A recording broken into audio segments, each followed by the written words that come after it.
तू जो गया तू ले गया।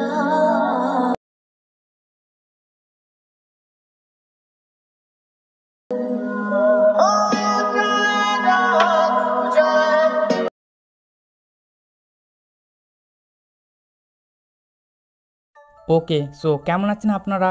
আশা করি সবাই প্রত্যেকেই ভালো আছেন। বন্ধুরা, আজকের এই ভিডিওতে আমি আরেকটি নতুন ফেসবুকের জন্য ফটো স্ট্যাটাস নিয়ে চলে আসলাম।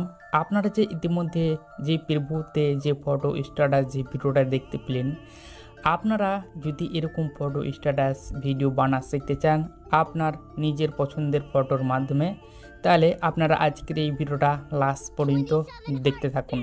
কিভাবে এরকম ফটো স্ট্যাটাস ক্রিয়েট করবেন বা বানানো শিখবেন সেটা আজকের এই ভিডিও দেখে জানতে পারবেন। তো চলুন শুরু করছি আজকের এই ভিডিও। তো এরকম ধরনের স্ট্যাটাস ক্রিয়েট করার জন্য আপনাদেরকে চলে আসতে হবে ইন্ট্রো ট্যাবে। তো আমি চলে আসলাম ইন্ট্রো ট্যাবে। আপনার মোবাইলে থাকা যে ইন্ট্রো অ্যাপটা আছে সেই অ্যাপটাকে ওপেন করে নেবেন। সো ওপেন করার পর ভিডিওতে ক্লিক করে দেবেন। ভিডিওতে ক্লিক করার পর ওপরে তিনটি সেকশন পাবেন, আপনারা ফটো সেকশনে ক্লিক করে দেবেন। ফটো সেকশনে ক্লিক করার পর নিচের দিকে রিসেন্টে ক্লিক করে দেবেন। আপনার সামনে অনেকগুলো ফাইল ওপেনে চলে আসবে, আপনারা ফটোর ফাইলটাকে সিলেক্ট করবেন। তারপর আপনার এই ফাইলে যতগুলো ফটো আছে এখানে শো হবে। তো জাস্ট আপনি যে ফটোর মাধ্যমে স্ট্যাটাসটি ক্রিয়েট করতে চান আপনারা সেই ফটোটা প্রথমেই সিলেক্ট করবেন। তারপর এখান থেকে রাইট মধ্যে ক্লিক করে দেবেন। আমার ভিডিও ডেসক্রিপশন বক্সে আমি ফটো দিয়ে রাখবো, চাইলে আপনারা ডাউনলোড করে সেগুলো দিয়েও কিন্তু তৈরি করতে পারেন। তো ফটোটা অ্যাড করার পর আপনারা বাম পাশে ক্যানভাসে ক্লিক করে দেবেন। তারপর এখান থেকে অনেকগুলো রেশিও দেখতে পাবেন। তো আপনারা কি করবেন, আপনারা 9:16 যে রেশিওটা দেখতে পেয়েছেন আপনারা প্রথমে সেই রেশিওটাকে সিলেক্ট করবেন। তারপর এই দাগটা একদম আপনারা 50% করে দেবেন। তারপর রাইট মধ্যে ক্লিক করে দেবেন। রাইট মধ্যে ক্লিক করার পর ডিউরেশনে ক্লিক করে দেবেন। ডিউরেশনে ক্লিক করে দেবেন। ডিউরেশনে ক্লিক করার পর কলম চিহ্ন ক্লিক করে দেবেন। তারপর আপনি কত সেকেন্ডে স্ট্যাটাসটা ক্রিয়েট করতে চান সেটা সিলেক্ট করবেন। তারপর ওকে বাটন প্রেস করে দেবেন। ওকে বাটন প্রেস করার পর আপনারা ফিল্টার অপশানে ক্লিক করে দেবেন। তারপর অ্যাডজাস্টে ক্লিক করে দেবেন। তারপর এই ফটোটাকে অ্যাডজাস্ট করতে হবে। তো অ্যাডজাস্ট করার জন্য আপনাদেরকে কী করতে হবে, আপনাদেরকে স্যাচুরেশনে ক্লিক করতে হবে। তারপর আমি যেভাবে কালার করব আপনারা ঠিক সেমভাবে ফটোটার কালার করবেন। এই যে স্যাচুরেশনে ক্লিক করার পর আপনারা এটাকে পুরো মাইনাস করে দেবেন।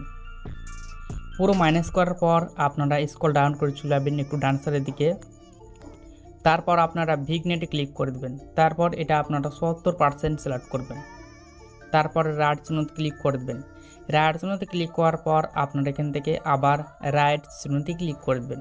রাইট চিহ্নতে ক্লিক করার পর এখানে আপনারা পিতে ক্লিক করে দেবেন। দেন আপনারা সেম ফটো সিলেক্ট করবেন। সেম ফটো সিলেক্ট করার পর ফটোটার সাইজটা একটু বড় করে নেবেন। তারপর এই ফটোটা আপনারা নিচের দিকে এনে অ্যাড করে দেবেন। এভাবে অ্যাড করার পর আপনারা ফটোর লেয়ারের কোণাতে ক্লিক করে দেবেন। তারপর ভিডিও অ্যান্ডে ক্লিক করে দেবেন। ভিডিও অ্যান্ডে ক্লিক করার পর আপনারা স্ক্রল ডাউন করে চলে যাবেন একটু ডান সাইডের দিকে। তারপর কাট আউটে ক্লিক করে দেবেন।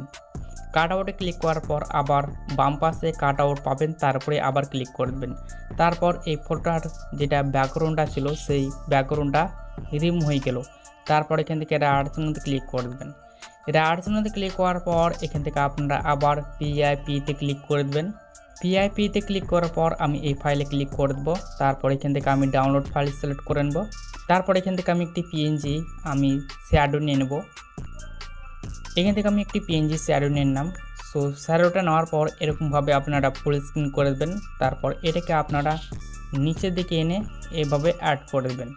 সো অ্যাড করার পর আপনারা কোণাতে ক্লিক করে দেবেন। তারপর ভিডিও অ্যান্ডে ক্লিক করে দেবেন। ভিডিও অ্যান্ডে ক্লিক করার পর আপনারা পিতে ক্লিক করে দেবেন। সো পিতে ক্লিক করার পর আপনারা ভিডিও সেকশনে ক্লিক করে দেবেন। তারপর আমার ভিডিও ডেসক্রিপশন বক্সে দুটো ভিডিও পেয়ে যাবেন, অবশ্যই আপনারা ডাউনলোড করবেন। সো ডাউনলোড করার পর আপনারা সেই ভিডিওগুলোকে অ্যাড করে নেবেন। সো অ্যাড করার পর আপনারা এই ভিডিওটাকে বা ব্যাকগ্রাউন্ড ভিডিওটাকে আপনারা ফুল স্ক্রিন করে দেবেন। ফুল স্ক্রিন করার পর আপনারা ব্লেন্ড অপশানে চলে আসবেন। তারপর এখানে আপনারা স্ক্যান সিলেক্ট করে নেবেন।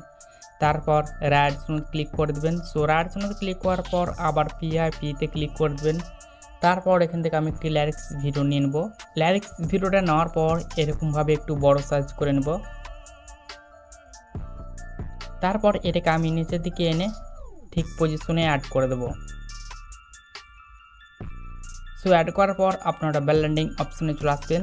তারপর এটাকে আপনারা স্ক্যান সিলেক্ট করবেন। তারপর রাইট সঙ্গে ক্লিক করে দেবেন। তারপর প্রথমে একদম শুরুতেই চলে আসবেন। শুরুতেই প্রথম থেকে আসার পর আবার রাইট চিহ্নতে ক্লিক করে দেবেন। সো রাইট চিহ্নতে ক্লিক করার পর আপনারা ইফেক্ট যে টুলসটি দেখতে পেয়েছেন আপনারা তার উপরে ক্লিক করে দেবেন। তারপর এখান থেকে আপনারা এআই ইফেক্টে ক্লিক করে দেবেন। তারপর আপনারা ম্যাজিকে ক্লিক করে দেবেন। এখানে আপনারা অনেকগুলো টুলস পেয়ে যাবেন। তা আপনারা কী করবেন, আপনারা ম্যাজিকে ক্লিক করে দেবেন। তারপর এই যে প্রজাপতির যে ইফেক্ট ভিডিওটা দেখতে পেয়েছেন আপনারা সেটা সিলেক্ট করবেন। তারপর এখান থেকে আপনারা ডাইরেকশন ক্লিক করে দেবেন। এখানে কিন্তু টাস্কটি একদম কমপ্লিট হয়ে গেল। এর যে লেয়ারের কোণাটা দেখতে পেয়েছেন আপনারা তার উপর ক্লিক করে দেবেন। তারপর ভিডিও অ্যান্ডে ক্লিক করে দেবেন। সো অ্যান্ডে ক্লিক করার পর এখান থেকে আপনারা রাইট সঙ্গে ক্লিক করে দেবেন। সো টাস্কটি কিন্তু অ্যাকচুয়ালি কমপ্লিট হয়ে গেল।